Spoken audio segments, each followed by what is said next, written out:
Ipinanganak na walang nakagisnang magulang ang batang si Carlit. Naulila siya simula ng parehong namatay sa aksidente ang kanyang mga magulang. 7 taong gulang pa lang siya nang mangyari ang aksidente. Wala siyang kamalay-malay na sa paglipas ng oras ay mawawalan siya ng magulang sa di inaasahan na pagkakataon. Iniwan siya ng kanyang ina at ama sa kanyang yaya Delea dahil may mahalaga silang pupuntahan nung araw na yon. Hindi siya dinala ng mga ito dahil hindi naman sila magtatagal sa kanilang pupuntahan. Ngunit sa araw na yon ay siyang araw ng malagim na kapahamakan. Nag-iisang anak si Carlit ng mga Gustavo at nag-iisang tagapagmana ng mga ito. Ngunit sa kasamang palad ay maaga silang pumanaw at naiwan sa pangangalaga ng kanilang pinagkakatiwalaang katulong, ang nag-iisang anak at tagapagmana ng kayamanan ng mga Gustavo. "Yaya, why are they so late?" tanong ng musmos sa kanyang tagapag-alaga. "Carlit, we will wait lang. Mamaya darating na rin ang mga yon," sagot naman ng yaya nito. I want to see them now. Yaya, shall we go to them?" turan ng musmos habang humihikbi. "No, hindi pwede. Wait lang natin sila dito, okay?" Mahinahong saad ng tagapag-alaga sa kanya. "But Yaya, I'm not comfortable here. I want to see them." Hikbi pa rin itong sabi, sabay hawak nito sa palda ng tagapag-alaga sa kanya. "Baby Carlit, just listen. I will bring you to your room and your mommy and daddy will go to your room later. Pagdating nila, okay?" Saad ng yaya nito. "Okay, but you promise me that you will call them right away," sabi nito, sabay desididong tumingin sa mga mata nito. Yes, promise." Nag-aalangan nitong turan. Hindi na umimik pa ang musmos at naglakad na ito papunta sa may hagdan paakyat sa ikalawang palapag. Ngunit bago pa man sila makaakyat ni Yaya Delea ay biglang may tumawag sa telepono. Pinuntahan kaagad nila ang kinaroroonan ng telepono para sagutin kaagad ito. "Hello po?" sagot nito. "Ho? Ano? Naaksidente sila ma'am at sir?" Gulat niyang sambit. Napatingin naman ang musmos sa kanya na may halong gulat at pagtatanong. "Oho, sige ho, pupunta po kami agad dyan." "Opo, alam ko po kung saang ospital yan," turan niya habang natataranta. "Yaya, who is calling? What is na aksidente? Who are they?" Maang tanong nito. "Don't ask. Basta, pupuntahan ko pa si senyora para malaman niya ang tungkol sa nangyari." Saad niya at agad na umakyat sa ikalawang palapag kasama ang musmos. "Yaya, tell me, who are they?" Makulit nitong tanong. Ngunit hindi siya umimik hanggang sa makarating sila sa kwarto ng senyora, ina ni Mr. Alfredo Gustavo, ama ng musmos. Kumatok muna sila sa pintuan nito bago sila pumasok. "Lola!" Tawag agad ng bata sa kanyang lola nang makita ito, sabay yakap. "Oh, opo, bakit naparito kayo?" tanong niya, sabay tawa. "Paumanhin po dahil naparito kami. May masamang balita po, senyora," agad niyang sabi. "Anong masamang balita, Delea? Ano yun?" agad nitong tanong. "Sila ma'am at sir, na-aksidente daw po," sabi niya. "What? No, saan sila dinala? Kailangan natin silang puntahan."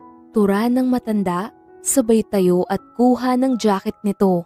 "Let's go," tura nito. At saka na sila umalis para pumunta sa ospital. Lumipas ang 13 taon. Inaayos ng dalaga ang kanyang mga gamit para mag-apply ng trabaho. Simple lang ang isinuot ng dalaga, ngunit bumagay naman ito sa kagandahan niya. "Nakaredy ka na ba, anak?" tanong ng babae na nasa katandaan na rin. "Opo, ready na po." Magiliw niyang sagot, sabay ngiti. "Oh, bilisan mo na, baka maliit ka," turan nito. "Opo, nay. at saka na siya umalis. Nasa may tabi na siya ng daanan para mag-abang ng masasakyan. Mga ilang minuto ang lumipas ay nakasakay na siya kaagad sa isang jeep. Sa kabilang banda naman ay inaalog ng kanyang ina ang binata habang mahimbing na natutulog. Skyler, wake up! Sabay yugyog ng ina sa anak. Come on, wake up. Your dad are waiting. Nauna na siya sa conference room and you need to go. Saad niya sa anak na parang walang balak bumangon. Mom, please. I feel sleepy. Pagmamaktol niya sa ina. No, your dad are waiting. Mapapagalitan ka na naman. Kaya kailangan mong gumising. Come on. Sabi ng ina, sabay hila sa anak para makaupo ito. Napaupo niya naman ito kaagad. Wake up, lazy head. Tura ng ina, sabay tayo. Walang nagawa ang binata kung hindi ang maligo at mag-ayos. Nagsuot ng magarang suit ang binata at pinarisan niya rin ng slacks na color white at saka siya nagsuot ng white na tuxedo. Lalong tumingkad ang kakisigan ng binata dahil sa kanyang suot. Likas na maamo ang mukha ng binata at makisig, kaya iba't ibang branch ng magagarang damit at perfume ang ini-endorse niya. Natapos na ang binata at saka na ito lumabas. Are you ready, son? Magiliw na tanong ng ina nang makitang nakapag-ayos na ang anak. Yes, ma'am, let's go. Turan niya at sabay na silang lumabas ng ina papunta sa parking area. Lumipas ang ilang minutong pagbabiyahe ay nakarating rin sila sa kumpanya. Lumabas na kaagad sila sa kanilang magalang sasakyan at saka naglakad papasok sa kumpanya at inalalayan ng binata ang ina. Pagpasok nila sa conference room, nakaabang na ang mga media para itampok ang pagpapakilala ng ama sa kanya sa madla. Dahil siya na ang magiging chairman dito, kaya nais ng ama na ipaalam sa lahat na siya ang nag-iisang tagapagmana ng kumpanya. Ladies and gentlemen, before anything else, I would like you to meet my only son and next chairman of Juancho's company. Pakilala ng ama sa kanya, sabay ngumiti ito at tumingin sa gawin niya. Napatayo naman siya kaagad sa kinauupuan at yumuko bilang paggalang. Please welcome my son, Skyler Jan Juancho. Bigkas ng ama sa buo niyang pangalan. Sabay na pumalakpak ang mga reporter at ngumiti sa binata. Nagsalita naman sa mikropono ang binata at saka ngumiti sa mga nakapalibot na mga reporter. Thank you so much for having you all here. And thank you also for my dad who gave me this opportunity to become a chairman of this company. I am so overwhelmed. I will try my best to become a good leader and a good example of my father. Turan niya. Sabay malakas na palakpakan. Natapos ang pagpapakilala ng ama sa kanya at kinamaya ng lahat ang binata. Natapos na ang pagpapakilala ng ama sa kanya, kaya lumabas siya kaagad at sumakay sa kanyang sport car para pumunta sa kaibigan. Nakarating ang binata sa kumpanya ng kaibigan para dalawin ito. Ipinarada niya ang sasakyan sa parking area at saka na siya pumasok sa loob ng kumpanya. Ngunit bago pa man siya makapasok, ay nakita niya ang dalagang nakatayo sa may di kalayuan at nakatingin lang ito sa kabuuan ng building. Malayang inililipad ng hangin ang hibla ng kanyang buhok. Malarosas ang kulay ng labi nito na may matangos na ilong na animo isang modelo sa ganda. Ngunit tinititigan ito ng binata dahil napakasimple nito sa kanyang suot. Bahagya siyang lumapit sa dalaga.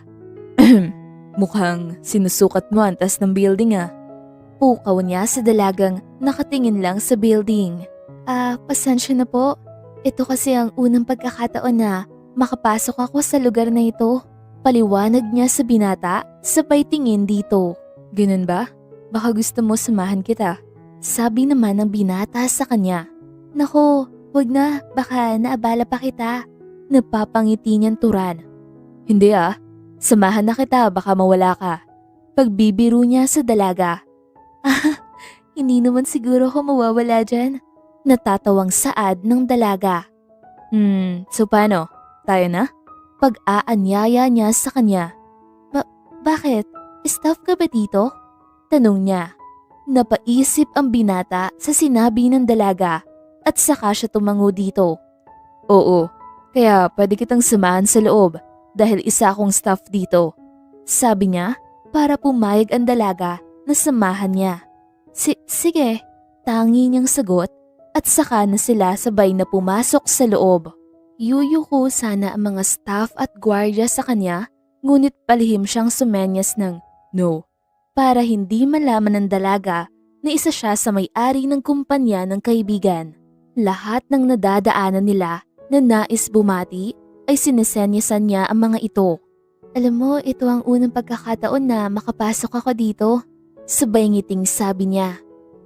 Ganun ba? San ka nga pala pupunta? Tanong ng binata sa dalaga.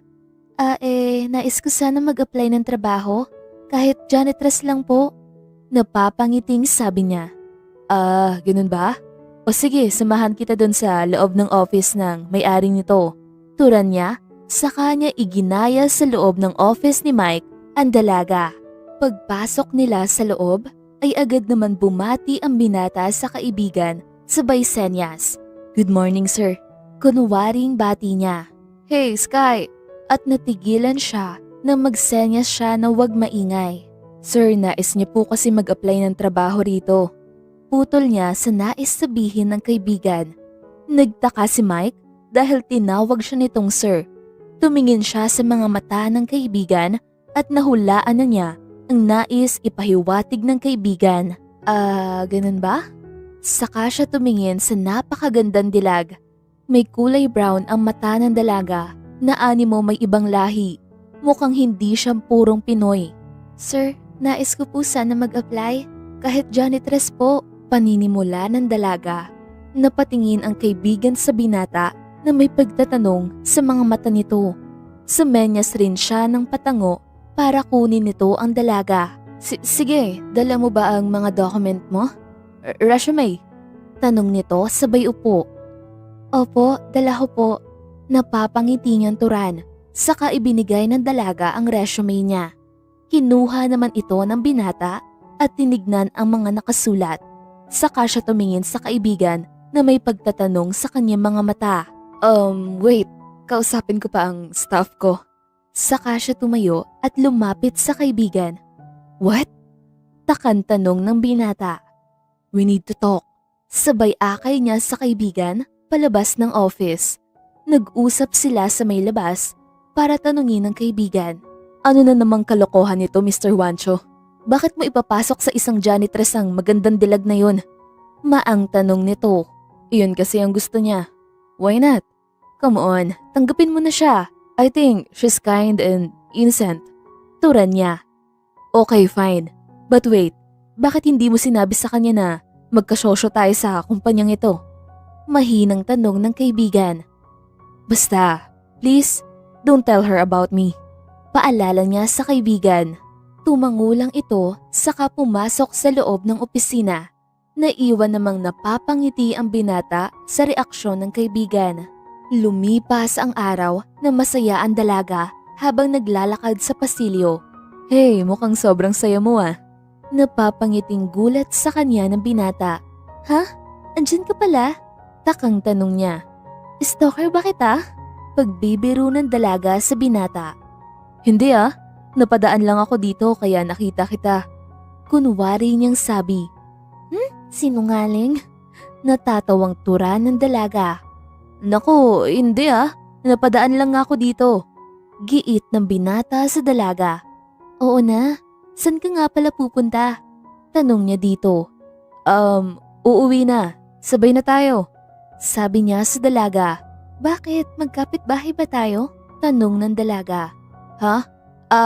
Oo nga pala no. Sabay na lang tayo lumabas. Tura ng binata. Okay, sige.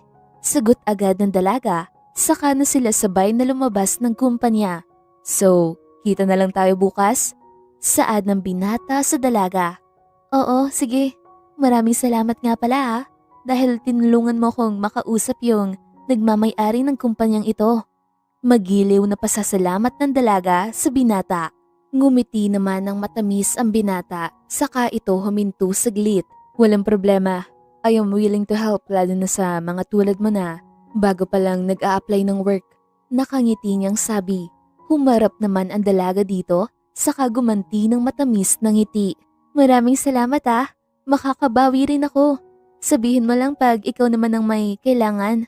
Tutulungan kita. Nakangiti niyang sabi. Sure. Sinabi mo yan ah. Nakangiti pa rin niyang turan. Oo naman, promise. Sabay taas niya ng kanyang kanang kamay bilang pangako. Okay fine. Oh, may jeep na oh. So paano? Bukas magkita na lang tayo dito. Pagpapaalam niya sa dalaga. Oo naman, sige. Thank you. Paalam at pasasalamat niya sa binata. Tumangulang ito at saka na hinintay na makaalis ang sinasakyan niya bago siya bumalik sa kumpanya. Lumipas ang isang araw na puno ng saya ang dalaga. O anak, andyan ka na pala. Tura ng tinuturing niyang ina. Opo nay, mano po. Sa kanya kinuha ang kamay ng ina para magbigay galang. Kaawaan ka ng Diyos anak. Sabi nito sabay ngiti. Nay, makakapagtrabaho na po ako bukas nay. Masaya niyang balita sa ina. Masaya siyang niyakap ng ina. Masaya akong makakapagtrabaho ka na anak. Lagi kang mag-iingat, lalo na sa pagpasok mo sa trabaho mo anak. Mahabang paalala ng ina. Opo nay, masaya niyang sabi, sabay kalas sa ina at umupo sa katapat na upuan. Masaya silang nagkwentuhan ng ina sa hapon na yun. Sa kabilang banda naman ay nakauwi na rin ang binata sa kanilang bahay at masayang pumasok sa pinto ng mansyon nila. Nakita iyon ng ina ng binata. Kaya nagtanong agad ito at lumapit sa nag-iisang anak. What makes you happy, son? Magiliw na tanong ng ina sa kanya. Napahinto naman ang binata at saka siya humalik sa ina. Nothing, ma'am. Maikli niyang sagot. Okay. But before you go to your room, kailangan muna nating sabay kumain. Turan ng ina. Okay, ma'am. Sagot niya. Ayaw niyang madisappoint ang ina kaya sumabay na lang siyang kumain kahit wala siyang gana. Nakahanda na ang mga pagkain sa mesa at sila na lang ang kulang. Wow, daming naluto ah. Anong meron ma'am? Magilaw niyang tanong sa ina nang makitang maraming inihandang pagkain ang ina. Nothing. Just simple celebration. Because finally, the company will be yours soon. Kaya ayusin mo anak. Ayoko mapahiya sa dad mo. Mahabang litanya ng ina. Saka ito sumubo. Yes ma'am, don't worry. I will do my best to make you proud. Masaya niyang turan, sabay taas niya ng kupitang may lamang alak at masaya silang kumain ng ina. Hindi nila kasama ang ama dahil umalis agad ito papuntang Canada matapos siyang ipakilala ng ama. Kinabukasan ay maagang nagising ang dalaga dahil unang araw niya sa trabaho. Ayaw niya mahuli siya. Kaya nagmamadali siyang maligo at magbihis. Makalipas ang ilang minuto ay nakapagbihis na siya. Nakasuot lang siya ng simpleng damit na bumagay naman sa kagandahan niya. Anak, tapos ka na palang magbihis. Halika na, kumain ka na muna bago ka pumasok. Anyaya ng ina. Sumunod naman ang dalaga. Salamat nay. Pasasalamat niya dahil sa kabaitan nito. Wala yun anak. Obligasyon ko ang pagsilbihan ka.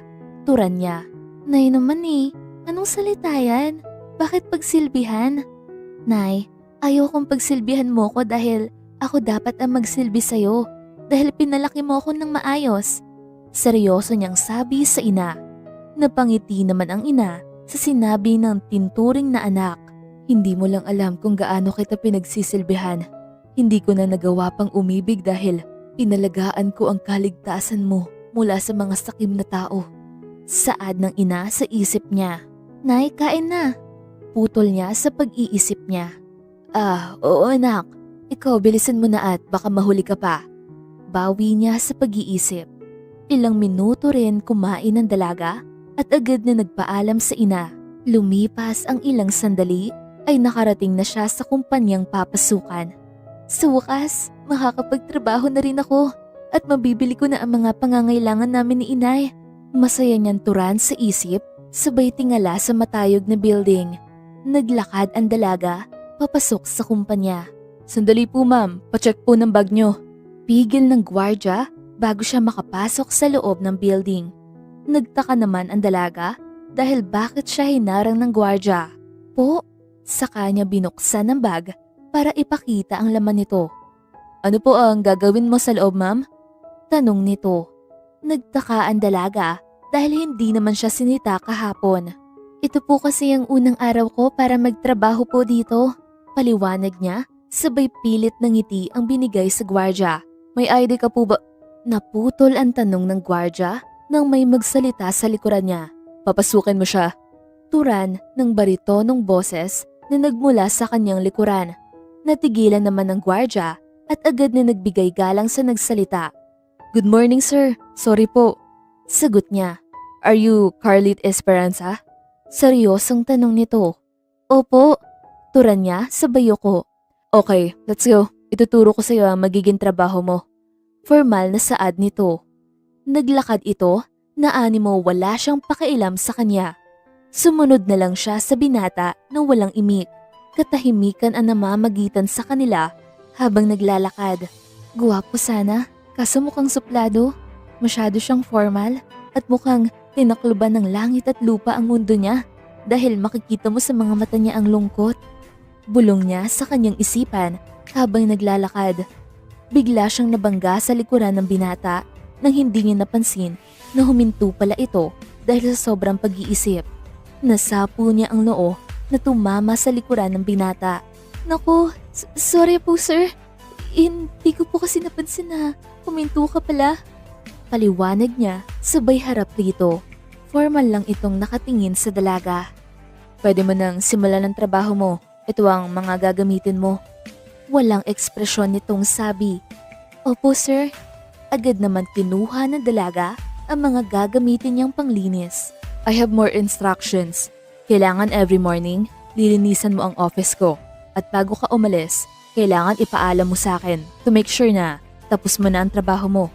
Formal pa rin niyang saad sa dalaga. Opo sir, thank you po. Hindi pa natatapos ng dalaga ang sasabihin ay agad na itong umalis na walang pakialam. Antipatiko? Wala man lang paalam? Alis agad? Mahina niyang turan, ngunit sapat na iyon para marinig ng binata. Ngunit hindi na niya pinansin pa ito at tuloy-tuloy na siyang umalis. Nagsimula na maglinis ang dalaga at masaya siya sa kanyang ginagawa. Ngunit sa gitna ng kanyang paglilinis ay may biglang nagsalita sa kanyang likuran. Oh my gosh, may bago pala tayong janitress? Natatawa nitong turan sabay harap sa mga kaibigan nito. Yes girl, mukhang siya yung kasama ni Mr. Wancho. Feeling Cinderella ang peg? Sagot naman ng isa sa kanila, saka sila nagtawanan. Ngunit hindi pinansin ng dalaga ang mga ito at nagpatuloy lang siya sa kanyang ginagawa. Well, bagay niya nga ang maging janitress girl. Turan pa ng isa, saka na sila umalis. Napahawak na lang na mahigpit sa vacuum ang dalaga dahil sa mga masasakit na salitang narinig sa mga ito. Habang naglilinis, hindi mapigilan ng dalaga ang maluha dahil sa unang araw pa lang niya, ngunit may nanlalait na agad sa kanya. Hindi sila ang makakapagpaalis sa akin sa trabaho ko at kailangan ko lang silang deadmahin. Nasa unang araw pa lang ako ng trabaho kaya kailangan ko maging matatag at maging malakas. Bulong niya sa sarili, sabay punas niya ng luha sa kanyang pisngi. Kaya ipinagpatuloy ng dalaga ang ginagawa hanggang sa matapos niya ito. Oras na para kumain, kaya naghanap na lang siya ng pwesto sa kantin para doon kumain. Hi! Bati ng binatang Juancho sa kanya habang nakaupo siya sa isang mesa. Napatingin naman siya sa paligid at kita niya ang mga mata ng mga babaeng nanlilisik ang tingin sa kanya dahil lumapit sa kanya ang binata. Nako, mamaya na lang ako kakain, may tatapusin pa ako. Saka akmang tatayong sabi niya, ngunit agad siyang pinigilan ng binata. Hey, iniiwasan mo ba ako? Tanong nito. Ha? Hindi po. May tatapusin pa kasi akong trabaho. Hindi ko pa kasi natapos. Kunwari niyang sabi, mamaya na lang yun. Gusto mo tulungan pa kita? Tura ng binata, sabay ngiti. Naku, wag na. Kaya ko naman eh. Saad niya sa binata. Saka siya tumayo at kinuha ang baonan niya at ipinasok sa loob ng bag niya. Wait, hindi ka pa kumakain. Kumain ka na muna. Pag-aalala ng binata sa dalaga. Ngunit hindi niya ito pinakinggan. Agad na siyang naglakad palayo sa binata at pumunta sa locker niya para ilagay ang mga gamit doon. Hindi na rin sumunod ang binata dahil baka makahalata ang mga staff ng kaibigan na may gusto siya sa dalaga. Pumunta na lang siya sa office ng kaibigan. Pagpasok niya ay agad naman siyang umupo sa katapat na upuan nito. Oh, himala, napadpad ata dito ang playboy kong kaibigan. Pagbibiro ni Mike habang nakatingin sa kaibigan na natatawang umupo sa katapat niya. Dude, stop calling me like that. Baka marinig niya at akalain yung totoo mga sinasabi mo. Kunwaring sabi niya, sabay ngisi. Tigilan mo nga ako, Mr. Juancho. Alam ko yung galawan mo. Natatawanturan niya sa kaibigan. Ibahin mo to ngayon, dude. I really like her. She's damn beautiful and innocent. Palatak niya sa kaibigan. Oo naman. Lagi mo naman sinasabi yan pag may nagugustuhan kang babae. Walang ganang yanturan, sabay abot niya ng libro sa desk niya. No, iba siya. Para bang ayaw ko siyang mawala sa akin. Basta dude, hindi ko maintindihan ang feelings ko sa kanya. Ang alam ko, gusto ko siya. Her simplicity and gorgeous looks. Mahaba niyang litanya sa kaibigan. Napapatawa na lang ang binata sa reaksyon ng kaibigan dahil ito yung unang pagkakataon na mukha siyang ewan dahil sa babae. Natapos ang pag-uusap nilang magkaibigan at umalis na rin ito at naiwan naman siyang mag-isa. Maya-maya pa ay may kumatok sa kanyang pintuan mula sa labas. Come in, turan niya at saka naman bumukas ang pinto. Iniluwa doon ang magandang dilag na hindi mo makakaila na napakaganda nito. Hi sir, magandang hapon po. Malumanay niyang turan, sabay ngiti sa kanya. Ngunit nanatili siyang formal at inaayos ang mga dokumentong sa kanyang mesa. Yes, maikli niyang tanong na walang tingin sa dalaga. Sir, pwede na po bang umuwi? Paalam niya sa kanya. Tumingin siya sa dalaga at walang ekspresyon na nakatitig sa mga mata nito. What time is it? Tanong niya kahit alam naman niya ang oras. 5:20 na po sir. Tura ng dalaga. Okay, you may go. Sagot ng binata dito. Napangiti naman ang dalaga at masayang yumuko bilang pagbigay galang. Maraming salamat po sir. Pasasalamat niya, sabay alis. Tangulang ang isinukli niya sa dalaga. Sa kabilang banda naman ay nakahawak ng kupita ang ginang habang nakatanaw sa malawak na lupain. Nakasuot ito ng sunglass at seryosong nakaupo. Madam, hinanap na po namin sa buong lungsod ang nag-iisang anak ni Don Gustavo. Ngunit hindi po namin makita. Tura ng tauhan nito. Damn it! Kailangan niyo siyang mahanap to make sure na buhay pa nga siya. Maotoridad niyan turan sa mga tauhan. Opo madam, hahalughugin po namin ang buong lungsod. Sagot ng nakakataas sa mga tauhan nito. Make it sure or else alam na ninyo kung ano ang mangyayari sa inyo pag hindi niyo nagawa ng maayos ang trabaho niyo. Turan nito sabay tungga ng alak. Opo madam, sagot ng mga tauhan nito. Saka na rin sila nagsialisan para gawin na nila ang paghahanap sa nag-iisang anak ni Don Gustavo. Elena, mukhang seryoso ka sa nais mong gawin na. Sabi ng kaibigan nito sa kanya. Yes of course Greta, dapat ay malaman ko na kung nasaan na ang anak ng kapatid ko. Madiin niyang turan. Well, mukhang nais mong makuha ang kayamanang nakalaan para sa kanya. Natatawang sabi ng kaibigan. Yes of course, ako pa rin ang natitira niyang kamag-anak. Kaya dapat sa akin mapunta ang lahat ng kayamanang nakalaan sa kanya. Hindi ako papayag na siya ang makikinabang nito dahil kinuha ng magaling kong kapatid ang dapat ay sa akin. Galit niyan turan sabay tayo. Hey, calm down. Baka ma-high blood ka niyan. Hindi mo na tuloy makuha pa ang nais mong kunin.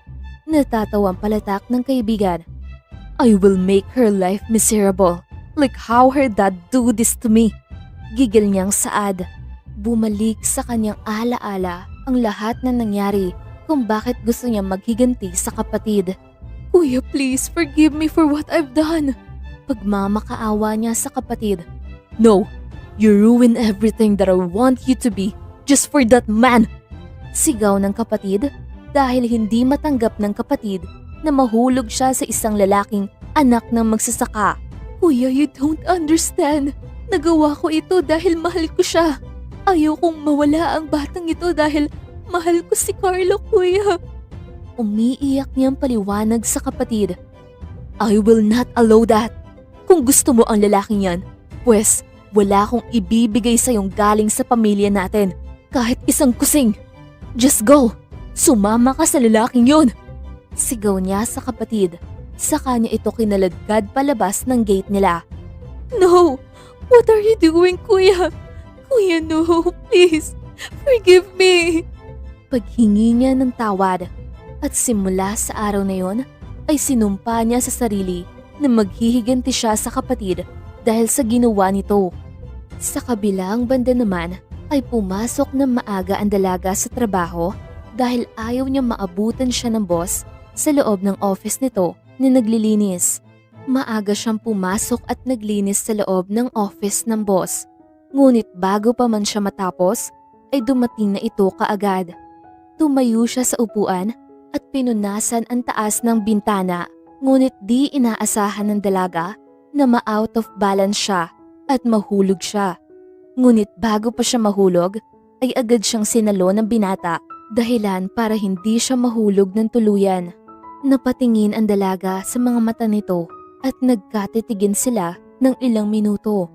Ngunit parang tambol sa lakas ng kabog ang dibdib niya. Maya-maya pa ay pareho silang nagising at tarantang bumaba ang dalaga, saka siya humingi ng paumanhin sa binata. Sorry po sir, naglilinis po kasi ako. Nauutal niyang paliwanag. It's okay. Formal niyang turan. Hindi niya ipinakita sa dalaga na apektado siya sa nararamdaman niya. Next time, huwag ka nang tumayo sa upuan at baka mabalian ka, lalo na pag wala ako. Bigla niyang nasabi at napatigil siya dahil sa sinabi niya. Napatingin ang dalaga sa binata dahil sa tinuran nito. Oo po, paumanhin po. Sabi niya, sabay mabilis na lumabas ng office. Dumiretso sa may comfort room ang dalaga para makapag-isip siya ng maayos dahil nabigla siya sa nararamdaman niya. Ano ko ba, Carly? Bakit mukhang nagugustuhan mo siya? Hindi kayo bagay dahil isa ka lang hamak na mahirap at huwag ka nang mag-ilusyon pa. Sermon niya sa sarili.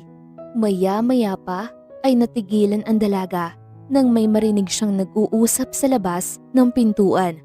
Agad siyang pumasok sa isang bakanteng toilet room. Sa labas ay rinig niya ang pagpasok ng mga ito. How dare that bitch? Inaagawan niya ako ng eksena kay Mr. Wancho. Hindi ako papayag na lumapit sa kanya ang lalaking gusto ko. Tura ng isang babae na mukhang maarte, lalo na sa pananamit nito. Besh, mukhang siya yung nagugustuhan ni Mr. Wancho. Pangaasar naman ang isa nitong kasama. Oo nga eh, kasi mukhang mas maganda ang isang yun kaysa sa'yo, Besh. Kaya wala na sa'yo ang atensyon ni Mr. Wancho. Pangaasar ng isa pang babae sa kasama nito. Shut up! Kakampi ko ba kayo? Asar na tanong nito sa mga kasamahan. Yes, of course! Natatawan tura ng mga ito. Saka na sila lumabas at nanatiling nakaupo sa may toilet ang dalaga dahil hinintay niyang makalabas na ang mga ingrata. Ano ba? Mukhang ako na naman yung tinutukoy ng tatlong yun ah. Bulong niya sa sarili.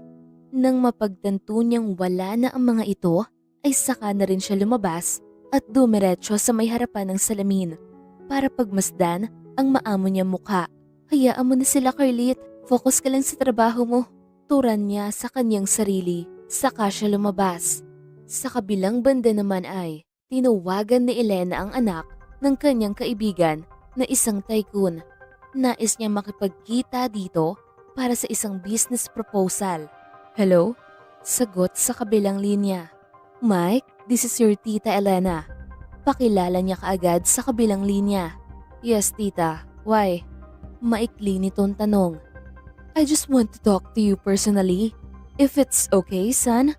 Malumanay niyang tanong sa binatang nasa kabilang linya. Yes, of course, tita. Maybe tomorrow. Just come to my office. Sagot niya kaagad dito. Okay, thank you so much. I'll be there at 8 o'clock in the morning. Agad niya namang sabi sa binata. Okay, tita. Tangi niyang sagot at saka na pinutol ang linya nito. Ibinaba niya naman agad ang cellphone at tumingin sa kawalan. Ano na naman ang binabalak mo, Elena? Tanong ng kaibigan nito. Greta, ayaw kong mag-aksaya ng oras dahil nais kong lumago ang business na naipundar ko sa 15 years kong pagtatrabaho sa ibang bansa. Kaya nais kong makisosyo sa isang kilalang pamilya sa bayan natin. Mariing sagot niya sa kaibigan. Mukhang nais mong yumaman ng bongga ha? Kaso, kahit mayaman ka na Elena, hindi ka pa rin magiging masaya dahil nag-iisa ka lang sa buhay. Lalo at tumatanda ka na, kailangan mo ng katuwang sa buhay. Mahabang sagot ng kaibigan. Napaisip ang ginang sa sinabi niya at napatayo sa kinauupuan nito. Hindi ko na kailangan ng katuwang, Greta, dahil matagal ko nang ipinangako sa sarili ko na ayaw ko na magmahal pa. At tama na yung panahong nawala sa landas ko ang lalaking pinakamamahal ko. Mapait niyang bigkas, sabay agos ng luha sa kanyang pisngi. Hey, sorry. Bakit ka umiyak? Hindi ko sinasadyang balikan ang nakaraan mo. Sorry, nais ko lang na hanapin mo ang pamangkin mo para may kasama ka sa buhay. Siya lang ang natatangi mong pamilya sa pagkakataong ito, Elena. Mahaba niyang litanya. Hindi mangyayari yun, Greta. Dahil malaki ang pagkakautang ng ama niya sa akin at siya ang magbabayad ng lahat ng yun. Umiiyak niyang saad sa kaibigan. Elena, ibahin mo ang kuya mo sa pamangkin mo. Ang pamangkin mo ay walang kamuwang-muwang sa nangyari sa inyo ng kuya mo dahil musmus pa siya nung panahong itinakwil ka niya at hindi niya kasalanan ng lahat ng yon. Elena, gumising ka nga. Ayaw kong nasasaktan ka ng ganito. Kaso, kalimutan mo na ang lahat. Look at you now. Mahabang sermon ng kaibigan sa kanya. Napahawak naman siya sa kanyang sentido at malayang umiyak. Narito pa rin ang sakit ng ginawa ng kapatid ko, Greta. Hindi madali ang sinasabi mo. Dahil laging bumabalik sa alaala ko ang lahat na nangyari. Mapait niyang saad. I know, Elena. Please forgive them and take your time to be good, not worse. Sabi ng kaibigan at saka siya nito iniwan. Naiwan namang umiiyak ang ginang. Sa isang banda naman ay maagang gumising ang dalaga para mag-ayos ng sarili. As usual, ganun pa rin ang routine niya sa araw na ito. Anak, kumain ka na. Tawag ng ina sa kanya. Opo, Nay. Sagot niya naman. Mamaya anak, kailangan ko mamalengke para mamaya. Tura ng ina. Opo, Nay. Siya nga pala. Ito nga pala, Nay, oh. Abot niya ng pera sa ina. Naku anak, hindi na. Meron pa naman akong pangpalengke eh. Idagdag mo na lang yan sa pang-araw-araw mong pamasahe papunta sa trabaho mo. Pag-aayaw ng ina sa inaabot nitong pera. Hindi po, Nay. May allowance pa po ako.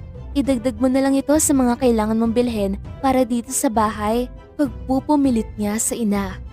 Hindi na nga anak, itabi mo na lang yan para sa mga darating pa na araw na magtatrabaho ka. Tanggi ng ina. Ngunit sadyang makulit ang dalaga at inilagay niya ito sa bulsa ng ina para hindi na ito tatanggi pa. Aalis na ako, Nay. Sabay halik niya sa pisngi nito. Nako, itong batang ito talaga. Oo, mana sa ina niya, napakalambing. Turan niya, saka tinignan ang alaga niyang papaalis. Ay, Ma'am Miranda, sana buhay ka pa at nakita mo sana ang magandang paglaki ng anak mo. Kamukhang kamukha mo siya. Bulong niya sa sarili, saka napatingin sa itaas. Ilang minuto rin ang lumipas, ay matyagang naglilinis ang dalaga sa office ng binata. Hi, bati ng binata sa dalagang naglilinis sa loob ng office niya. Agad naman siyang humarap sa binata. Good morning po sir. Pagbati niya dito. Good morning to Carlit. Malumanay nitong Turan. Agad naman nataranta ang puso ng dalaga dahil sa narinig niya ang pangalan na binanggit ng binata. Para itong malamyos na tugtugin sa pagkakabigkas nito. Umiwas naman agad ang dalaga at ipinagpatuloy ang ginagawang pagmap sa sahig. Maya-maya pa ay nakarinig sila ng katok mula sa labas ng office ng binata. Come in, maikling sabi nito. At bumukas nga ang pinto at iniluwa nito ang ginang na nakasuot ng formal na kasuotan. Pagpasok nito ay napatingin ang ginang sa gawin ng dalagang naglilinis sa loob ng opisina.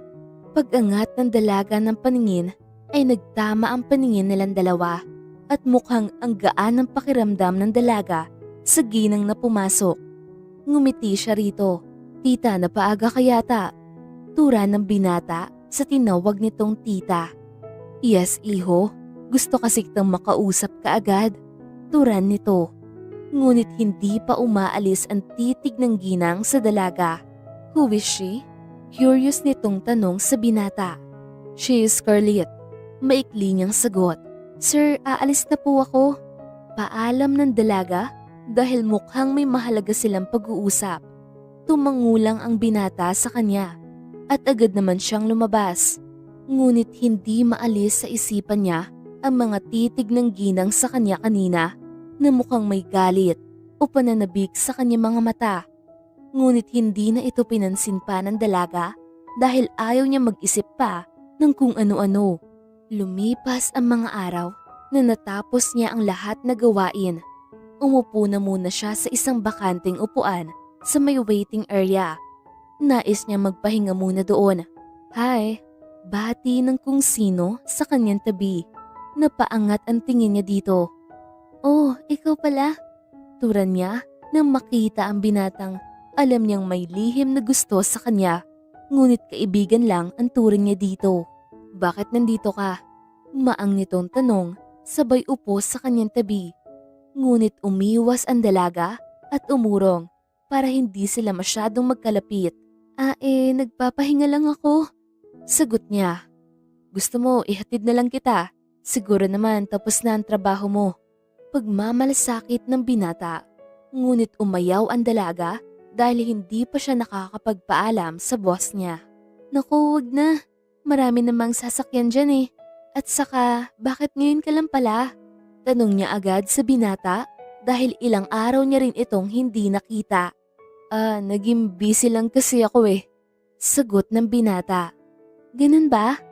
Oh, paano parang oras na para umuwi? Magpapaalam na muna ako kay sir. Turan niya. What? Bakit ka pa magpapaalam sa kanya? Okay lang naman dahil nandito naman ako eh. Pigil niya sa dalaga. Kahit na, siya ang boss ko, kaya sa kanya ako magpapaalam. Sagot niya naman at agad na tumayo para pumunta ng office ng boss. Hey, wait! Sabi nito habang sumusunod sa kanya. Bakit ka ba sumusunod? Saan ka ba pupunta? Tanong niya dito. Sasama sa'yo. Saka itong ngumiti ng matamis sa kanya. Che, tigilan mo nga ako. Tura ng dalaga, sabay mabilis na naglakad, papasok sa office ng binata. Good afternoon, sir. Magalang niyang bati sa binata. Yes? Maikli nitong sagot nang makita niya magkasama sila ng binata. Sir, magpapaalam lang po sana ako. Kaso, may makulit po akong kasama rito. Sorry po. Inosente niyang sabi. Hey, anong makulit? Hindi ah. Angal naman ng binatang kasama. Tumigil ka nga, ang ingay mo. Baka magalit si sir. Tura ng dalaga. Yes, Miss Esperanza? Tanong niya sa dalaga.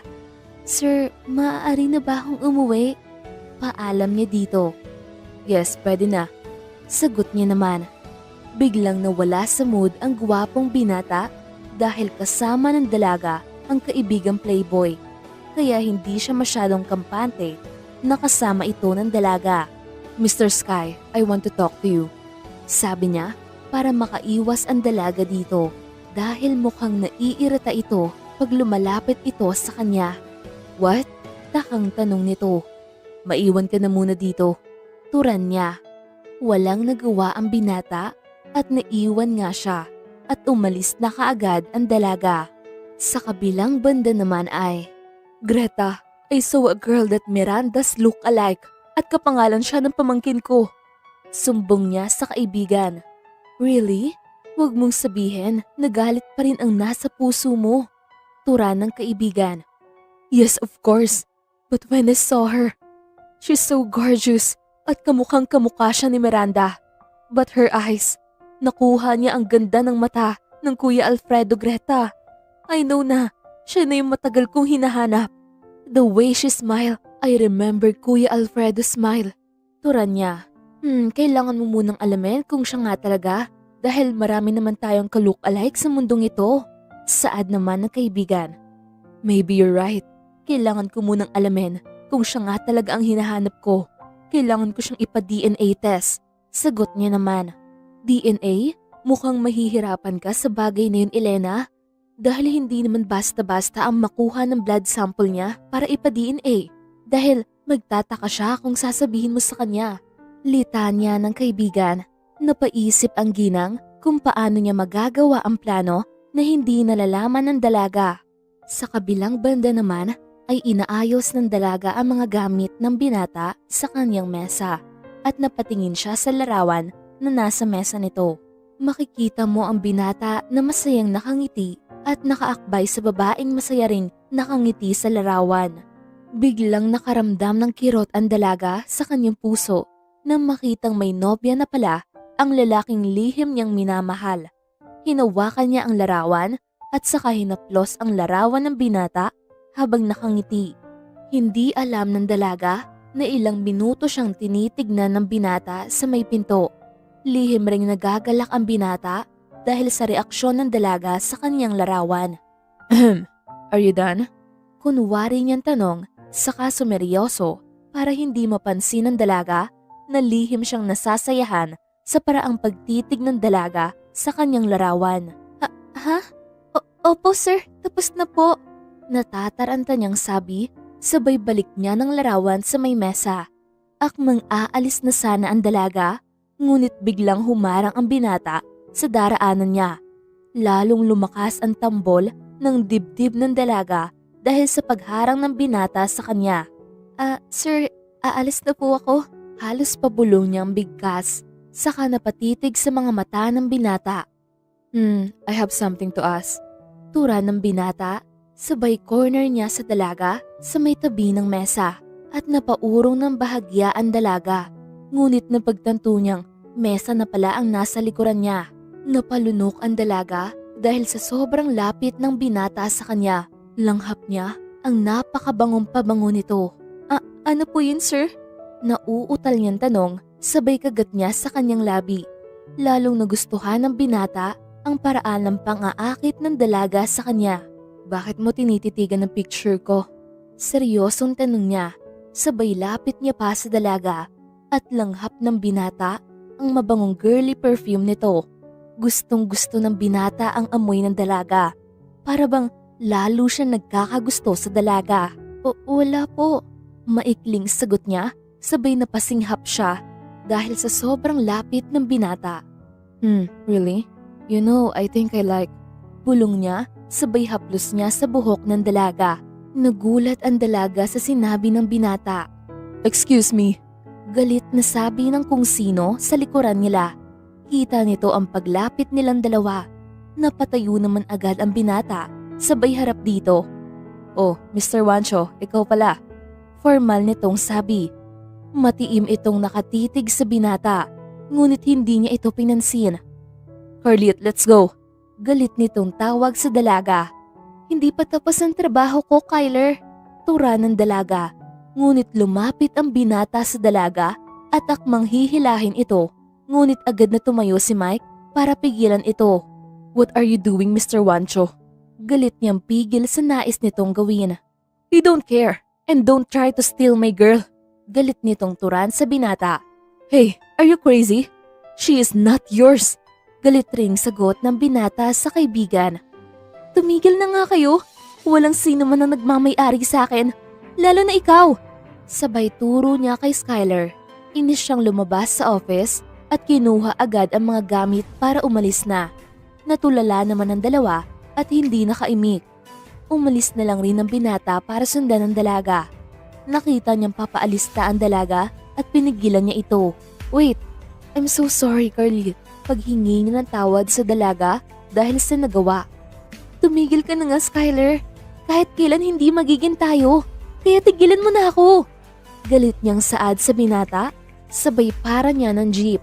No, hindi ako titigil hanggat hindi ka magiging akin Carly. Giit niyang sabi. Ngunit agad na sumakay sa jeep ang dalaga at naiwang nakatingin sa papalayong jeep ang binata. Damn, I will never let you go Carly. Ikaw lang yung babaeng nagpaibig sa akin. Hindi ako papayag na mapupunta ka lang kay Mike. Galit niyang turan sa sarili. Inaayos na ni Mike ang sarili para umalis. Ngunit bago pa siya makaalis ay napaisip siya. Are you insane Mike? Bakit ka magkakagusto sa kanya? Gusto siya ng kaibigan mo. Kaya tigilan mo na ang kahibangan mo Mike. Inis niyang bulong sa sarili. Napailing siya sa sarili. Lumipas ang mga araw na hindi na nagkasalubong pa ang landas nila ng binata. Nagtatrabaho siya. Ngunit tinatapos niya kaagad ito para hindi siya makita ng binata. Lumipas ang buong araw na hindi siya pumunta sa office ng binata dahil pinili niyang iwasan ng binata. Maya-maya pa ay nililigpit na ng dalaga sa locker niya ang kanyang mga gamit para umalis. Ngunit bago pa man niya maligpit ang mga gamit ay may biglang nagsalita sa kanyang likuran. Hey, where do you think you're going? Sabi ng babaeng malakontrabida ang dating. Aalis na po ma'am. Sagot niya sa mga ito. No, hindi ka makakaalis dahil dito ka lang. Galit na sabi nito sabay sa bunot sa kanyang buhok. Ano ba? Nasasaktan ako. Inaano ko ba kayo ha? Galit niyang sigaw sa mga ito. Abat, lumalaban ka ha? Galit na sabi ng babaeng sumasabunot sa buhok niya. Hawakan niyo siya. Utos niya sa mga kasamahan. Sumunod naman ang mga alipores nito. Hinawakan na magkabila niyang kamay. Bitahon niyo ko! Isusumbong ko kayo sa boss niyo! Hiyaw niya, sabay pagpipiglas sa pagkakahawak ng mga ito. Hindi makikinig sa iyon dahil isa ka lang hamak na hampas lupa. At siya nga pala, iwasan mo si Mike kung ayaw mong ilibing kita ng buhay.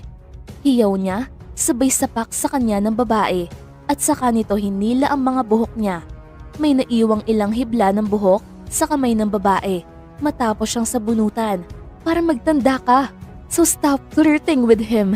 Sigaw nito sa kanya. Napasigaw sa sakit ang dalaga dahil sa ginawa ng mga ito. Tama na! Nasasaktan ako! Impit niyang hiyaw sa mga ito. Tumawa lang ang mga babaeng malakontrabida ang dating. Nakataas pa ang isang kilay ng malditang babae na humila sa buhok ng dalaga. Binitawan na siya ng mga ito at saka siya iniwan na parang walang nangyari. Napahagulgol sa iyak ang dalaga at niyakap ang sarili. Habang nasa kanyang office naman si Mike na waring hindi siya mapakali. Pakiramdam niya may hindi magandang nangyari sa dalaga dahil hindi na ito nagpapaalam pa sa kanya sa tuwing umuuwi siya. Nais niya itong makita. Kaya nagbabaka sakali siyang pumunta kung saan ito naglilinis. Ngunit wala na ang dalaga doon kaya nag-ikot pa rin siya dahil nais niya kasi itong makausap o makita man lang. Nakarating siya sa locker ng dalaga at hindi nga siya nabigo at nakita niya ang dalaga. Ngunit yakap-yakap ang sarili nito habang umiiyak. Napansin ng binata ang dugo sa labi nito at nakabuhaghag nitong buhok. What's wrong with you, Carly? Takang tanong ng binata sa dalaga. Unti-unting tumingin ang dalaga sa kanya habang umiiyak at bigla itong yumapos sa kanya. Sinong may gawa nito sa'yo? Malumanay niyang tanong habang hawak niya ang buhok ng dalaga. Please, gusto ko nang umuwi. Turan niya sa gitna ng pag-iyak. Okay. Ihahatid na kita. And tell me kung sino may gawa nito sa'yo at mananagot sila sa akin. Saad ng binata sa dalaga habang inilalayo ito sa kanya. Sabay titig sa mga namumugto nitong mata. Tumangulang ang dalaga at saka na siya inlalayang tumayo ng binata. Maya-maya pa ay nakasakay na sila sa magarang sasakyan ng binata para ihatid siya nito. Sino may gawa niyan sa'yo, Carlit? Tanong ng binata sa dalaga. Napatingin ang dalaga sa binata, sabay halokip-kip. Please tell me, para mapanagot ko sila sa ginawa nila sa'yo. Tura ng binata.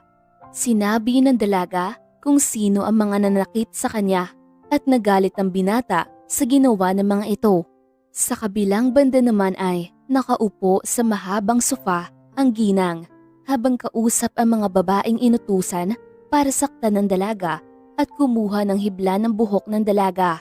Madam, narito na po ang hibla ng buhok ni Carlit. Tura ng isang babae habang inaabot ang plastic na may lamang buhok ng dalaga. Good job, girls. So, isasend ko na sa bank account nyo ang kabayaran sa ginawa nyo. Saad ng ginang habang nagagalak. Yes, madam. Thank you so much. Tura ng isang babaeng nanakit sa dalaga. Tumangulang ang ginang at kinuha agad ang iniabot ng babae. Sa isang banda naman ay maagang pumasok ang binata sa office niya at agad niyang pinatawag ang mga babaeng nanakit sa dalaga. Nakaupo lang siya habang hinihintay ang pagpasok ng mga babaeng nanakit sa dalaga. Makalipas ang ilang minuto ay pumasok na ang tatlo sa loob ng office ng binata. Good morning, sir. Sabay-sabay nilang bati sa binata.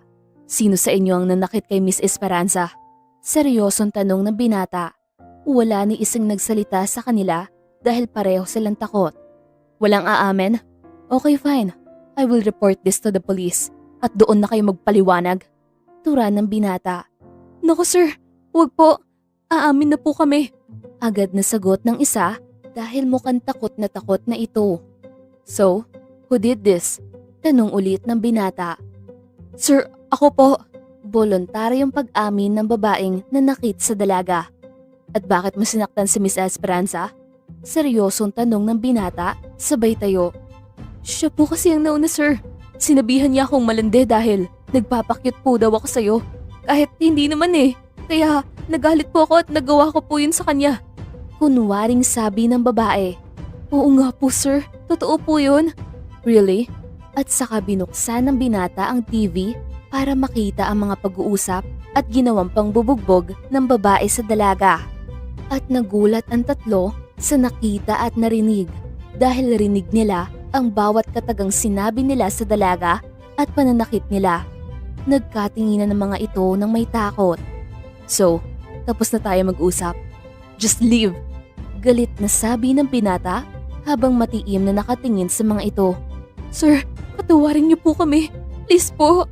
Pagmamakaawa ng isa sa mga babae habang umiiyak. No, stop it.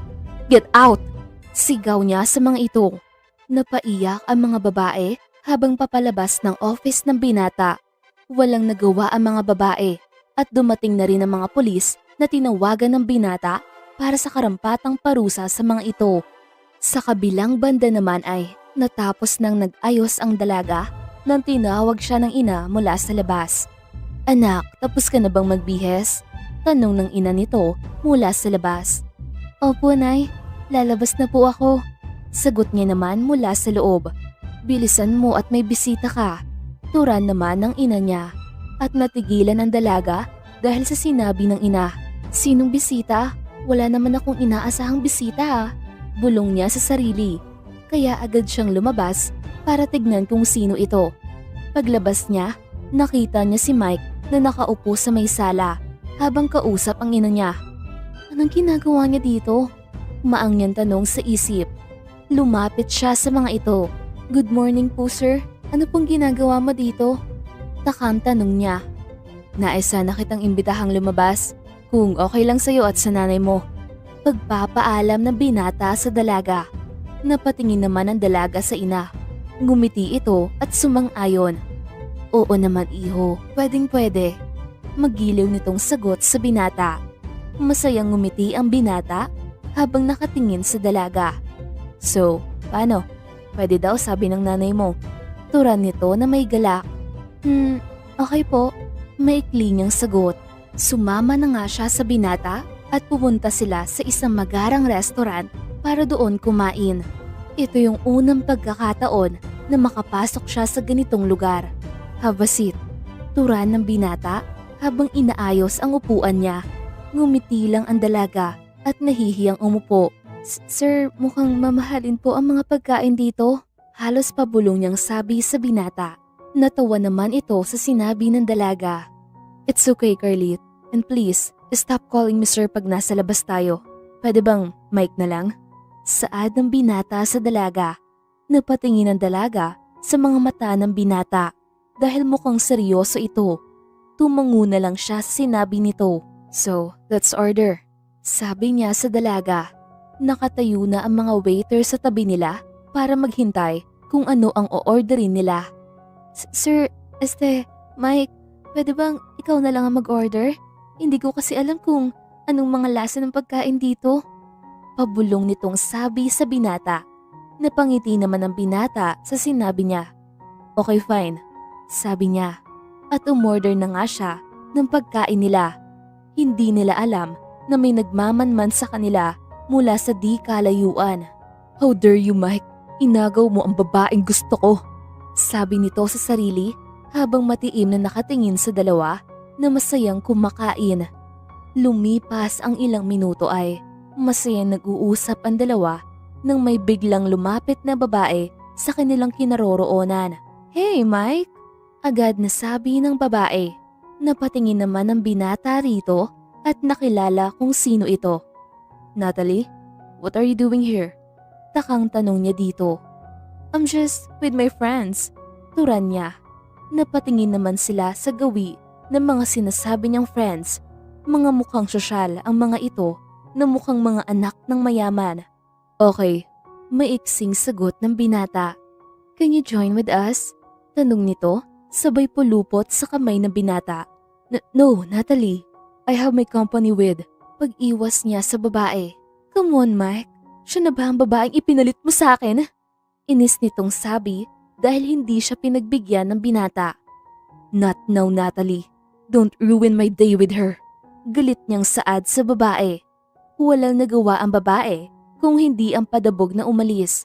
Lihim namang nasisiyahan ng binata sa di kalayuan dahil successful ang plano niyang pagpapalapit kay Natalie kay Mike. Simula pa lang yan, Mike. Bulong niya sa isip.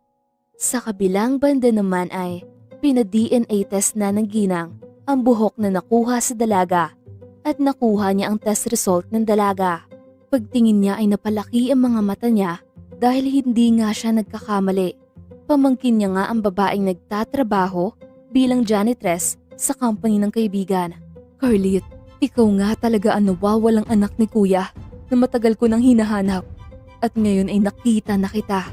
Sisiguraduhin kong hindi na kita papakawalan. I have a plan. Bulong niya sa sarili.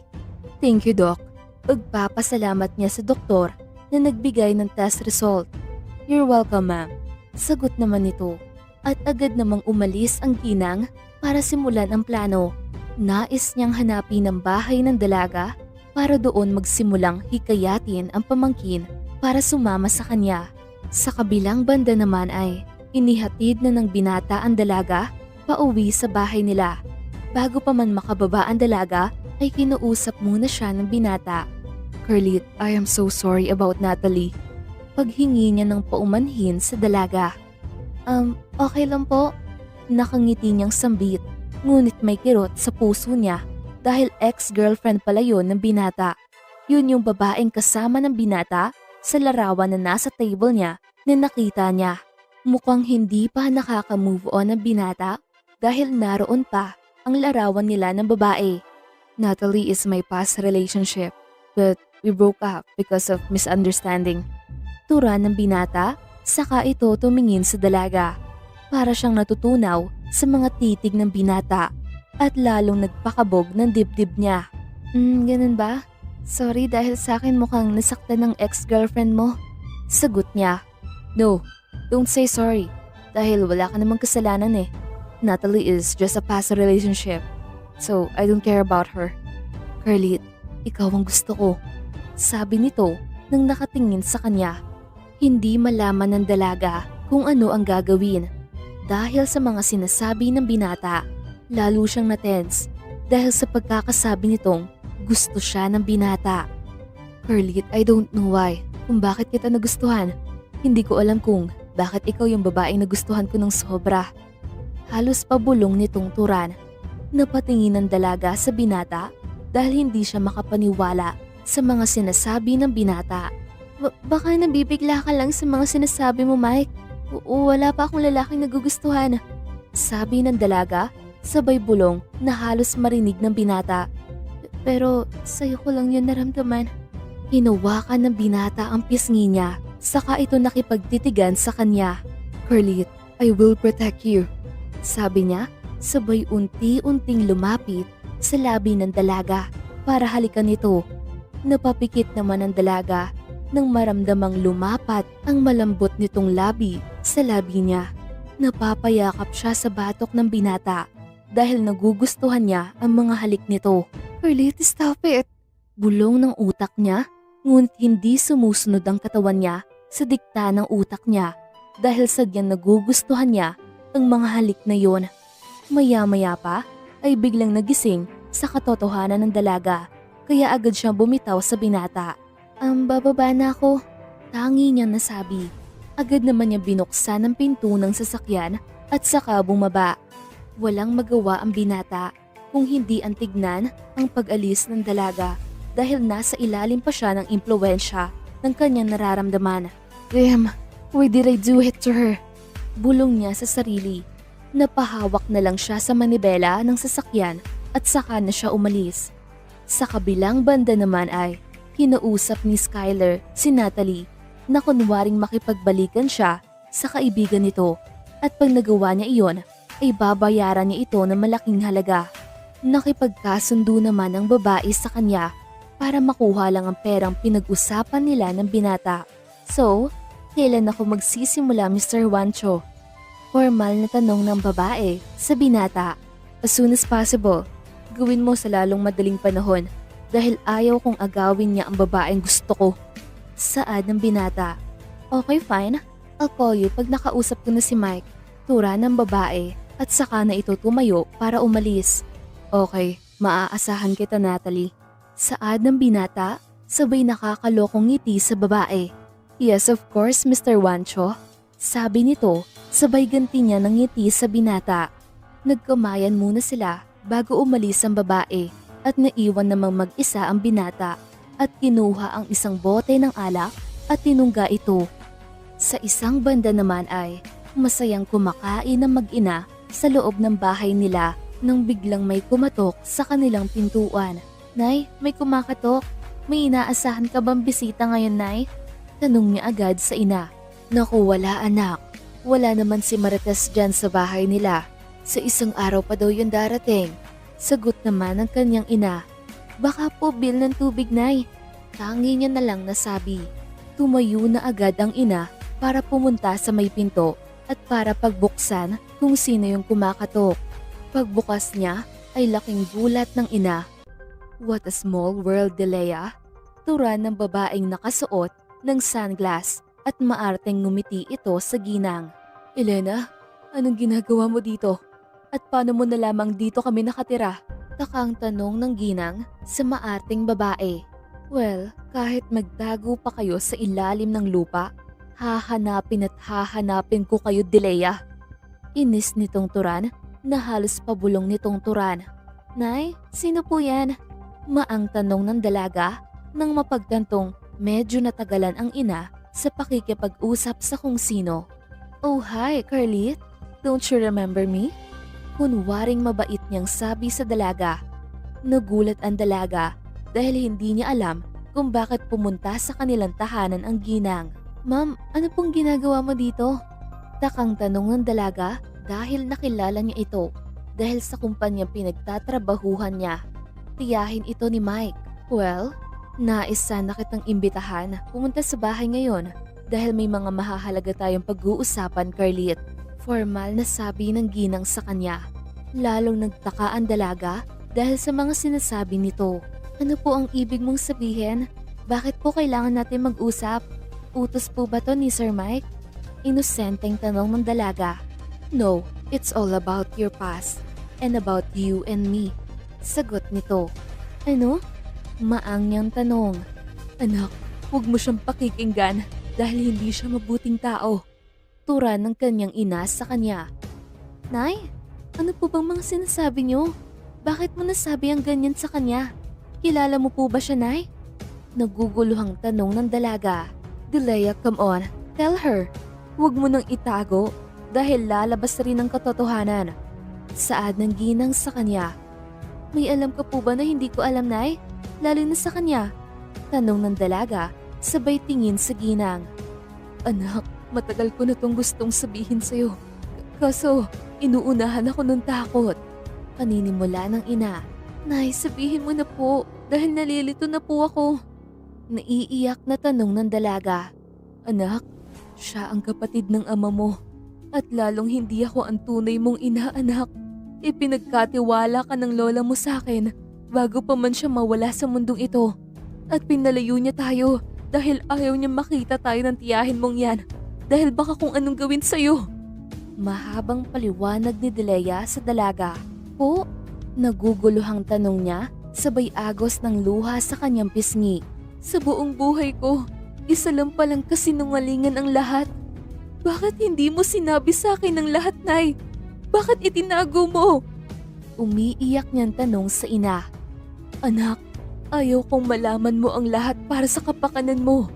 Alam kong may mali ako dahil ginawa ko ang lahat para ilayo ka sa taong nais sirain ng buhay mo.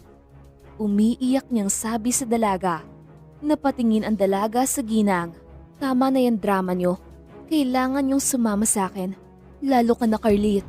Galit na saad ng ginang. Hindi kami sasama sa'yo dahil hindi kita kilala. Umalis ka na.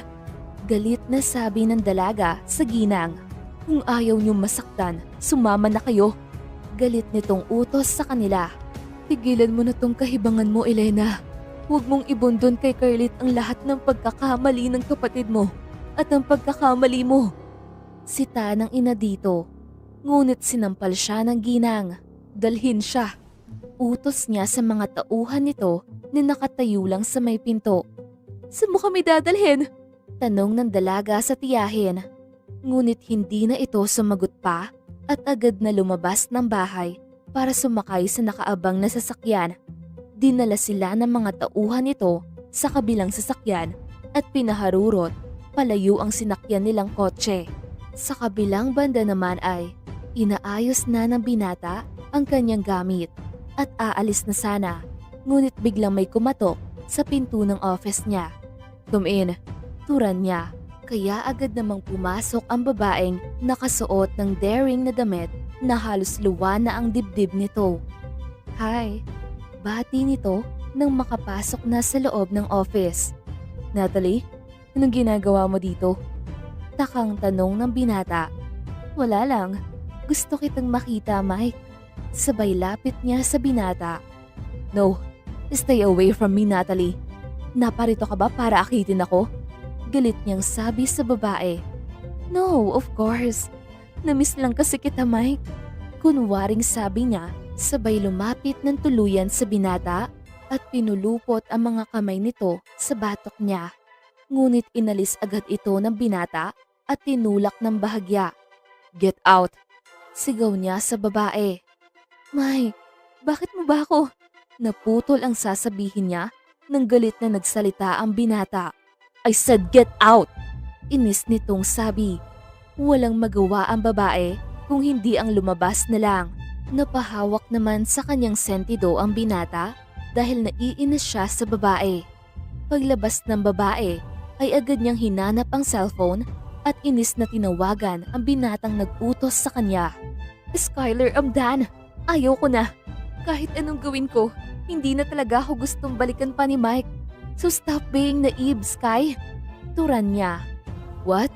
Maiksing tanong ng nasa kabilang linya. Ngunit pinatay na ito kaagad ng babae para hindi na ito mangulit pa.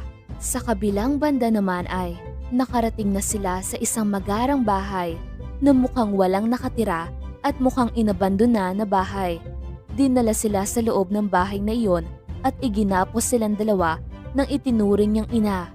Mag-usap tayo mamaya, sabi ng ginang, sabay labas nila ng pinto at naiwan naman silang nakatali sa isang sulok. Nay, bakit ang lupit niya? Di ba sabi mo kapatid siya ng tatay ko? Tanong ng dalaga. Oo anak, ngunit itinakwil siya ng ama mo, kaya siya nagkakaganyan. Turan naman ni Delea sa kanya. Ganun ba kalaki ang kasalanan ng magulang ko? Para ay ganito niya tayo? Umiiyak niyang sabi. Oo anak, kaya makinig ka. Huwag na huwag kang pipirma kung nais ka niyang papirmahin. Kahit anong mangyari anak, huwag na huwag mong gagawin iyon. Dahil kayamanan mo lang ang habol niya sa'yo. Pag binigay mo ito sa kanya, mawawala ang lahat ng pinundar ng ama mo para sa'yo. Mahabang paalala ng itinuring niyang ina sa kanya. Opo, Nay. Tangi niyang sagot. Maya-maya pa ay may pumasok na isang babae na mukhang gulat na gulat pa ito nang makita sila. Bumalik agad ito sa labas at narinig ng dalawa na nagsalita ito. Elena, what are you doing? Bakit sa ganitong paraan? Galit na sermon nito sa tiyahin ng dalaga. Huwag kang maingay dyan, Greta. Baka marinig ka nila. Sagot ng tiyahin sa babaeng tinawag niyang Greta. At hindi na narinig pa ng dalaga ang usapan ng dalawang babae sa labas ng pinto. Sa isang banda naman ay pumunta ang binata sa bahay ng dalaga para anyayain itong lumabas. Ngunit pagdating niya sa bahay ng dalaga ay wala itong tao. Ngunit mukhang bukas pa ang pinto ng bahay nila kaya naisipang pumasok ng binata para tignan kung naroon ba ang mag-ina. Ngunit nabigo siya dahil wala sila roon. Lumabas siya para magtanong sa mga taong naroon. Excuse me po. Pagpapaumanhin niya sa mga taong nakatingin sa kanya. Ano po yun, sir? Tanong naman ng matandang lalaki sa kanya. Alam niyo po ba kung saan pumunta ang mga nakatira dyan? Tanong niya sabay turo sa bahay ng dalaga. Naku sir, parang may naging bisita sila kahapon dyan na 2 sasakyan. Tapos ipinasakay po sila sa isang sasakyan. Mahabang litanya ng matandang lalaki. Namukhaan niyo po ba ang pumunta sa bahay nila? Tanong ng lalaki. Hindi po dahil naka-sunglass po yung babae. Kaya hindi po namin siya namukhaan. Mahabang paliwanag naman ng matanda. Ganun ba? Sige po. At agad nang umalis ang binata at tumawag kaagad siya ng mga pulis para ipaalam ang nangyari. Agad namang pinuntahan ng mga pulis ang bahay para alamin kung ano ang nangyari. Sa isang banda naman ay pinakain muna sila ng ginang bago sila kinausap. Matapos silang kumain ay formal silang hinarap ng ginang at kasama nito ang babaeng pumasok kanina. Ngunit agad ring lumabas. Gusto kong magkasundo tayo sa pag-uusap na ito, Carlit, para walang masaktan sa inyong dalawa. Panimula nito. Anong nais mong pag-usapan? Tanong ng dalaga. Ang tungkol sa mamanahin mong milyones ng kuya ko. Sagot nito. Nais kong pirmahan mo ang waiver na ito para maibigay mo sa akin ang kalahati ng mamanahin mo na dapat ay noon ko pa sana ito nakuha. Turan nito. Yan lang ba ang nais mo sa akin? Wala ka bang kahit katiting na pagmamahal sa akin? Tanong niya sa tiyahin. Natahimik ang ginang at napatingin sa kasama. Ang sinabi ko ay tungkol lang sa mamanahin mo, hindi tungkol sa pagmamahal. Sagot ng tiyahin. Kapatid ka ba talaga ng tatay ko? Bakit napakawalang puso mo naman po? Saad ng dalaga na waring nasasaktan dahil sa tigas ng puso ng tiyahin. Oo, wala akong puso dahil kinuha iyon ng ama mo noong panahong itinakwil niya ako bilang kapatid dahil nagmahal ako sa taong ayaw niya. Galit nitong sabi sa kanya. Tita, pwede naman tayo magsimula muli, hindi sa ganitong paraan. Pagpapakumbaba niyang sabi, hindi na mababalik pa ang lahat dahil sinira yun ng ama mo. Ang mana mo ang nais ko na dapat ay akin. Dahil kinuha yun lahat ng ama mo. Nais ko lang mabawi yun para lumayo na ako. Turan nito. Tita, hindi mo naman kailangan gawin ito. Dahil narito pa ako, lalo na si nanay. Gusto kong punan ng pagmamahal ang mga bagay na hindi nagawa ng ama ko sa'yo noon. Umiiyak niyang turan sa tiyahin. Elena, makinig ka naman sa pamangkin mo. Dahil siya na lang ang nag-iisa mong kapamilya. Bakit hindi na lang kayo magkaisa? Pagsasang-ayon naman ng isa sa kanya. Hindi nakaimik ang ginang at tumayo ito para tumalikod sa kanila. Dahil mukhang narealize niya ang lahat. Dahil tumatanda na siya at hindi na siya bumabata. At hindi niya na maaaring balikan pa ang nakaraan sa kasalukuyan. Lumabas na muna siya at doon ibinuhos ang mga luhang kanina pa nais kumawala. Sa kabilang banda naman ay naghanap na ang kapulisan kung nasaan na ang mag-ina na biglang nawala at tinangay ng kung sino. Nanood ng balita ang binata dahil nais niyang malaman kung nahanap na ba ito ng kapulisan. Ngunit nabigla siya na makita ang larawan ng dalaga sa balita. Sa ulat ng balita ngayon ay malaking revelasyon ang inyong matutunghayan. Maisapubliko na ang nag-iisang anak ng namayapang tycoon na si Mr. Alfredo Gustavo na matagal nang naiulat na nawawalang heredera. Walang iba kundi siya ay si Miss Scarlett Gustavo na tagapagmana ng naiwang ari-arian ng ama. Mahabang litanya ng isang newscaster. Nagulat ang binata sa nalaman at napaurong siya sa kanyang kinatatayuan. What? Nag-iisang anak ng mga Gustavo? What a coincidence? Bulong niya sa sarili. Sa isang banda naman ay nakita rin ni Mr. Wancho ang balita at kahit siya ay nagulat sa nalaman. Kaya pala sobrang gusto ko siya dahil hindi pwedeng maging kami. Tura ng binata sa sarili. No, she's my cousin. Gulat nitong Turan. Magkapatid ang ina ng dalaga at ang ama ng binata. Kaya hindi pwedeng maging sila. Walang magawa ang binata dahil iyon ang kapalaran niya. She's Scarlett Juancho Gustavo. Sa isip ng binata, dumating ang araw ng malaking party ng dalaga dahil dadalo ang lahat ng mayayamang naging kasosyo ng ama sa negosyo at kasama ang kanyang tiyahin at tinuring na ina ang umalalay sa kanya. Tita, maraming salamat ha dahil nakinig ka sa akin. Kung ano man ang nagawa ng ama ko, ako na po ang humihingi ng tawad at susuklian ko ng kabutihan ang lahat na nagawa niya sa'yo. Mahabang saad niya sa tiyahin. Naiyak ito at yumakap sa kanya. Oo iha, narealize ko na tayo na lang pala ang magkasama ngayon at ikaw na lang ang nag-iisa kong kapamilya. Dahil wala na yung mga taong dapat ay kasama natin ngayon sa pagdiriwang.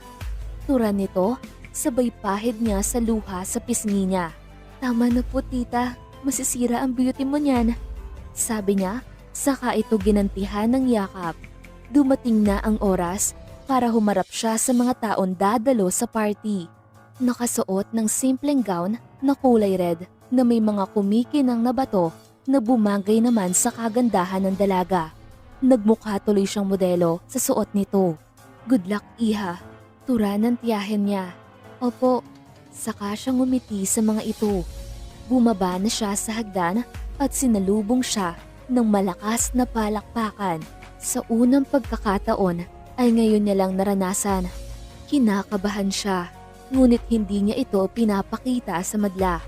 Pagbaba niya ay inalalayan siya ng lalaking ngayon niya lang rin nakita. Ngumiti lang ang binata sa kanya. Maya-maya pa ay natapos na ang pagpapakilala niya sa madla at nakipag-usap na siya sa mga taong naroon na may iba't ibang kwento sa kanya tungkol sa kanyang ama. Natatawa siya sa mga sinasabi ng mga ito. Ngunit biglang natahimik ang lahat nang biglang may magsalita sa harapan at naggulat ang dalaga nang makitang si Mike ito. Excuse me, may I have your attention please? Tura nito sa mikropono. Wow! Sigaw naman ng mga kalalakihan. I want to say something about the girl that I love the most. I know that you hear me. In this occasion, I just want to say that I want to marry you and I want to be with you for the rest of my life. Mahabang sabi niya. Bro, wait! Sabi naman ni Skyler, saka ito umakyat sa stage at lumapit sa kaibigan. Bro, I agree with you. Turan nito. Thank you bro. Pasasalamat niya sa kaibigan. Who are wearing red gown, lady in the red. Please be with me. Saad niya sabay ngiti. Bumaba muna ang binata at pinuntahan ng dalaga. Sabay halik niya sa kamay nito.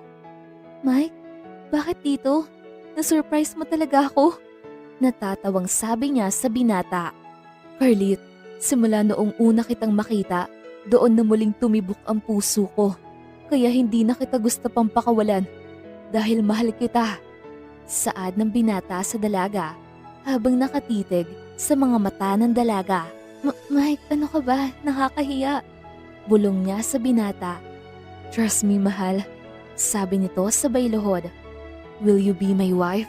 Saka nito inilabas ang maliit na kahon ng singsing. Napatakip sa kanyang labi ang dalaga, saka siya sumang-ayon. Yes, I will. Sagot ng dalaga. At nagsipagsigawan sa tuwa ang lahat. At natutuwang ngumiti ang tiyahin at ang itinuturing na ina sa di kalayuan. Wala na tayong magagawa, Delea. Talagang mahal siya ni Mike. Kaya kinausap niya pa tayo sa ginawa niyang setup. Natatawanturan ng ginang. Oo nga, Elena. Sila nga ang para sa isa't isa. Sabi naman ni Delea habang nakangiti. Naging masaya ang gabing iyon. Hindi makakalimutan ni Elena ang araw na sumaya siya at nawala ang lahat ng bigat at pighati sa kanyang puso. Naganap na nga ang araw ng kasal ng dalawang nilalang para mag-isang dibdib. Labis ang kaligayahan ng dalaga dahil magiging ganito kasaya ang buhay niya. Ni dati, nangangarap lang siya, pero ngayon ay nag-iisang tagapagmana na pala siya at makakasama niya habang buhay ang lalaking minamahal. Mahal? Tura ng binata sa dalaga habang naliligo sa may banyo.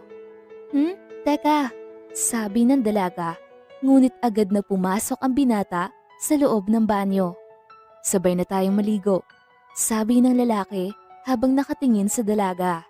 Ano ba, bakit ka pumasok? Mamaya ka na sabi. Sabay yakap ng dalaga sa kanyang katawan. Mahal, mag-asawa na tayo ngayon, kaya akin ka na at sa'yo lang ako. Turan nito habang unti-unting lumalapit sa dalaga. Teka, ngunit siniilan na siya ng halik ng binata at walang nagawa ang dalaga kundi ang ipaubaya ang sarili sa lalaking minamahal. Lumipas ang panahon ay nagkaroon sila ng masayang pamilya. Ang tiyahin at tinuring na ina ay masayang magkasama sa iisang bahay. Pagmamahal ang siyang naging daan sa lahat ng hamon sa buhay. Pag walang pagmamahal, walang kaligayahang matatamasa.